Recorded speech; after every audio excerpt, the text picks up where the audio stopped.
Hey everyone, welcome back. So excited that you're here. I hope that you've been able to catch up on some of our adventures that we've been going on, and boy, have we done a lot. But we're not even done yet.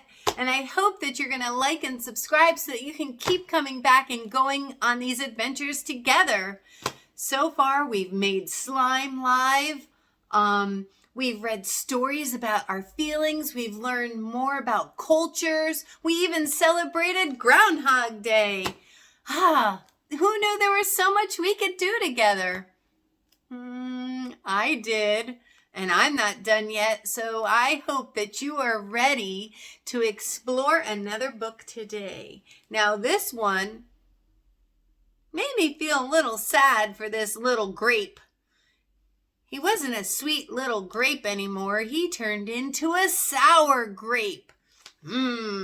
Sour grapes means like womp womp. You're not having any kind of fun. And when you act like that, it kind of brings everybody else down. Oh, well, that's a big emotion. Well, maybe we can learn something from this sour grape and how he felt about all the things that he was doing that started to affect everyone around him. But I have hope that maybe he was able to work through it and learn something and maybe change. I don't know. Let's see. Now, before we get started, don't forget to get yourselves all ready. Get in a cozy spot, grab a pillow, maybe a blanket. If you're cold, warm on up and listen to our story. Now, today's book I was able to get at our local library. And if you're not able to get to a local library, maybe your school media center might have this book, but you can always maybe look into buying it online or going to a bookstore with your trusted adult and hey, check out some really good books that we can start the conversation about. This one's a book about feelings and how we feel, what it might look like, and what can we do about it? It's a good place to start this conversation, right? Well, let's get started. Here we go. Now, this is called The Sour Grape, and it is from Jory John and Pete Oswald. I hope that you are going to enjoy this story and learn a lot from it. And let's root for sour grape so he doesn't stay sour for too long. Not a good feeling to stay like that. Oh, see, it says, I am a sour grape. I have a bunch of grudges against everyone I know. Urgh. Oh no, look at that grape. Almost can't even recognize them. I thought grapes looked yummy. But maybe there's a sweeter way to roll. Let's go find it out. Maybe he'll find us if he had a sprinkling of gratitude and a hint of compassion, and maybe that might just turn the day around. The sour grape. Oh, look at everyone else's cute little smile. And there he is with a big old frown. I'm a grape. A sour grape. Grrr. If somebody upsets me, I'll remember it. If somebody wrongs me, I won't forget it. If somebody insults me, I'll never ignore it. Nope. Oh boy, sour grape. That takes a lot of energy. See that banana over there? That banana slipped and bumped into me. So I'm holding a grudge. See that orange? That orange didn't call me back for a week. Grudge. See that lime? That lime borrowed my scarf and never returned it. Grudge. I suppose I've got pretty thin skin for a grape. Nobody steps on this grape. Granted, it wasn't always this way. Yikes, grape. Oh boy, we got a lot to work on. I grew up in a close-knit bunch. There were about 3,000 of us in our little community. We were sweet to each other. You look nice today. So do you. No, you do. Oh, look at them all. Yeah, what a nice little community. We all lived on a vine. Sure, it was a bit claustrophobic, especially when we were trying to get ready in the morning. Are you done in there? Come on. But my family was ripe with humor, goodwill, and warmth. We did our best with what we had. Are you going to finish that? Oh, look at them. They're trying their best. I like that. Trying the best that we can do is a great first step. My grandparents visited on the weekends. We'd stroll in the sun, and they'd teach us what they knew. They said that it takes a bunch to raise a seed. They said that good grapes roll their own way in life. They told us to be kind, forgiving, considerate, and grateful. Or grateful, my grandpa said with a wink. Above all, no matter what life throws at you, and there may be a lot, try to stay sweet, my grandma said. Indeed, we said in response. Wow, that was some really good advice. Wow, those grandparents had a lot of what we say wisdom. For a while, I was the sweetest of the sweet. I said please, I said thank you, I brushed aside life's little annoyances. I knew how good I had it.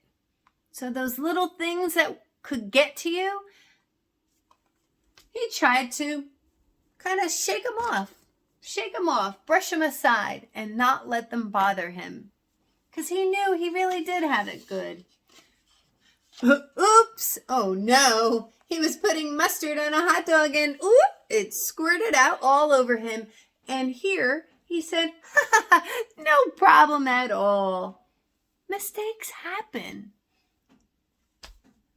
But then one day, something changed me.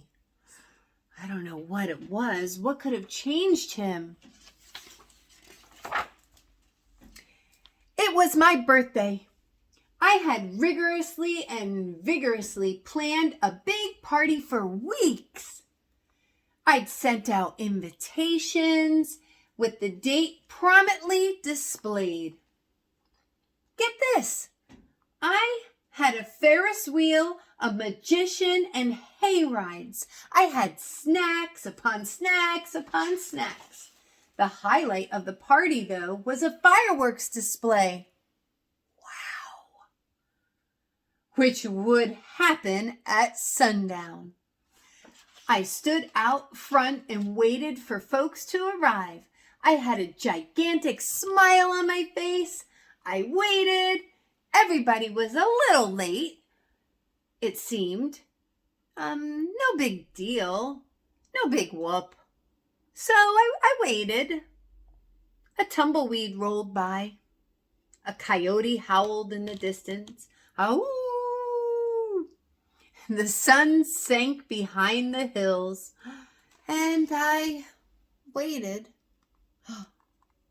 Look, how happy, concerned, maybe a little worried, and there we have it.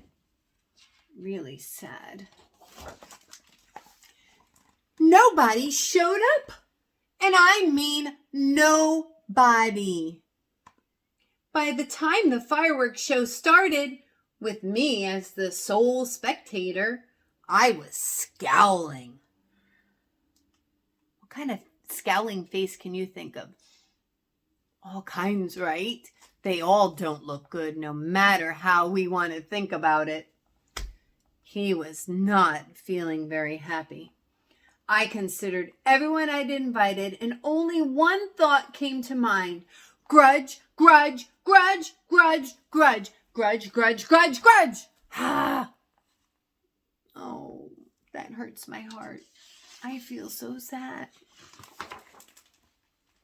After that, my personality became something else entirely. I went from a sweet grape to a bitter grape. To a snappy grape. Who moved my chair? Finally, I became a sour grape. Ugh.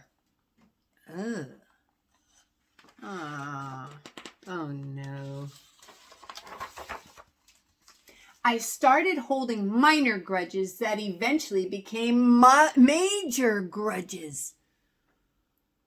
Why don't you watch where you're going? Uh-oh.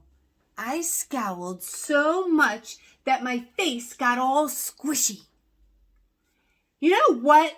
Don't even bother calling me back. I took my grumpiness out on others. Are you ever going to return my scarf? And that's just how it's been. Day after day, week after week, month after month.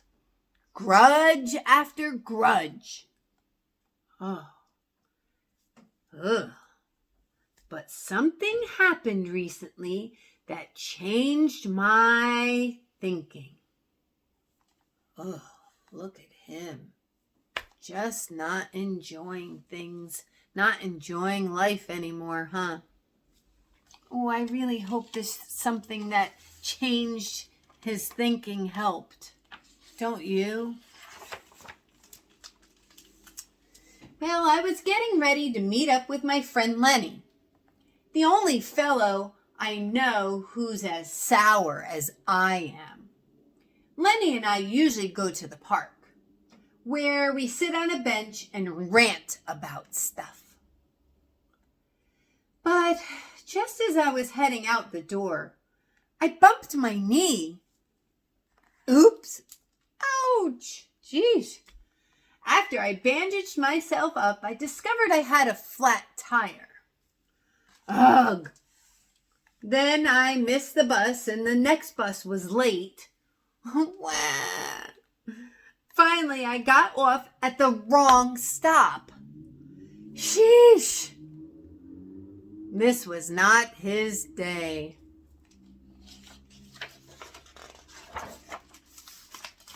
By the time I arrived at the park, it was getting dark. Lenny was fuming and furious, with a frown and a furrowed forehead. If I could do it. Can you do it? Make that face. Furrow those brows. His face looked all squishy. He did it way better than I did. We agreed to meet exactly at 4:00. You're 3 hours late. I tried to explain why I was so tardy, but Lenny wouldn't listen. He'd already made up his mind. He'd form a huge grudge, and he wouldn't budge. I couldn't believe it. How unfair, I thought. How ridiculous, I thought. How similar to the way I would react. Aha. Maybe he's having a breakthrough. Maybe now that he knows how it feels to be on the receiving side, he was thinking twice. Oh. Lenny was pretty worked up. He was pacing back and forth, emitting occasional grumbles. His tone was tart, so I gave him a little space. Good idea, especially if you see someone that's having a rough time and they look like they're about to explode. Maybe giving them space is a good idea. Besides, it was nice out.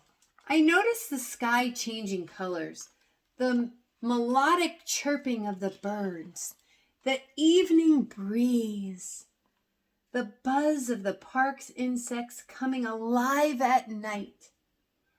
I suddenly felt grateful, kind of like thankful, and peaceful and calm. Let's take a deep breath with him. Okay, even I'm starting to feel a little bit more peaceful. This story was starting to work me up with some anxiety and worry about poor Sour Grape. Had I been missing all this simple beauty because I was just too busy complaining? Yeah.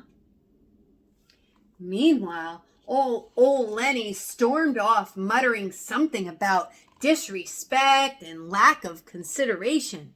I'm pretty sure I heard him add a grr, too. Oh, but look at Sour Grape. He said he was starting to feel grateful, peaceful, and calm. When we have those kinds of feelings, they change us. And look at his face. What do you think? Did he look all uptight and angry and mad and with his furrowed brow and his squishy forehead? Not anymore. Something's happening. Something's changing. I walked home. I pulled a dusty box out from under my bed. There were old family photos inside. Memories. I spotted myself in one of the pictures. I was so sweet. I knew that little grape from the photo was still a big part of me, deep down. It would just take some work to get back there again. And that was the exact moment I found the invitation I sent out for my infamous birthday party. The one where nobody showed up. It said May 31st, 3-1. But wait a minute here. My birthday was on May 21st, 21 or 2-1. Alas, I had told everyone to come on the wrong day. It wasn't that no one didn't want to go or show up. Oh no! He wrote the wrong date. Gulp. It was all my fault. I realized nobody's perfect, not even me. Oh, Grape. Oh, it was just a mistake. And he made the mistake. Everybody makes mistakes. We're just not perfect. Oh, this could be it, guys. Let's see what happens. After that day, I started noticing other things too. Like how remaining sour all the time is so draining. Yeah, it takes a lot of energy to stay that angry for that long at so many things. I'd wasted so much energy holding grudges when I could have easily cleared the air if I had felt hurt. And yes, I still get upset from time to time, but that's okay because now I talk and I listen and I work things out instead of just walking away. This is powerful, everyone. This is it. Yeah, we're still going to get upset about a lot of things. It can happen, right? But it's all about our choice and what we do with that situation when we're feeling like that. Wow, I love that he talks and listens and works things out instead of just walking away. My sourness is fading. I'm letting go of all my grudges. And hey, it's working. Slip-ups happen. I'm just glad you're okay. Aw, thanks. That scarf looks sublime on you. Why don't you keep it? Really? You're the best. I like his pun, too. He said sublime. That's a line. Aren't you glad we got to catch up? I'm so grateful that we did. I love all those puns. Sure, sometimes I still let out a little grrr when I'm frustrated. Like this. Everybody, grrr. But then I move on. My face is less squishy too. Oh, and don't worry. Things are okay with Lenny again. Gosh, sorry I'm late. You must be furious. No big deal, my friend. Look at that. Look at that. You know what? If you look at things in the right sort of way, and if you remember to be kind, considerate, forgiving, and grateful, life really can be pretty sweet. Yes, indeed. Look at that. Wow. Wow, what a big lesson. This story is wonderful because they talk about some really big feelings, and we got to see what happened. He even got worried that none of those friends came to the party, right? And he wouldn't give anyone a break. He wouldn't even talk with them, except to be giving them grumpy, mean faces. But then, when it happened to him and he heard how those words made him feel, he started to think about it. And wow, did he have a change of his thinking. He's right. He missed out on so many fun things because all that energy was wasted on staying grumpy and losing focus of what life really means, to have friends or to enjoy the moment and look around and see all the amazing things of this world. And yeah, just like Grape said, do we still get frustrated? Yeah, it happens. It does. There's a lot of things that happen, right? Sometimes we even get frustrated or upset with ourselves. But we don't have to stay there. Grape found out that he can talk, he can listen, and those things can really help change the whole situation. Sometimes it was just a misunderstanding. And if we give the other person a chance and we talk about it, we find out, yeah, that's not something that we should waste our time being so angry about. Sometimes there's things that you just can't change. Whew. This is a story definitely worth reading again. Oh, and I hope that you do. And I hope that you can come back and let's explore it together. Let's think about new things. How can we fix it when we're feeling so grumpy? There's a lot of things we can do. This is a great topic for you to start having with your trusted adult too. Maybe a great one for all of our friends to get together and read about together so that we can work together. We can make a difference. We can be the difference. And this world needs you to go out there and help. Oh, I believe in you and I know that you can do it and you are going to be a world changer. I just know it. I'm so proud of you. Hey, you go out there and I would love for you to go and have a great week and go be a good, kind friend and look for the good things in life and shake off those little things that can get us stuck. Have a great week. See you again. Bye.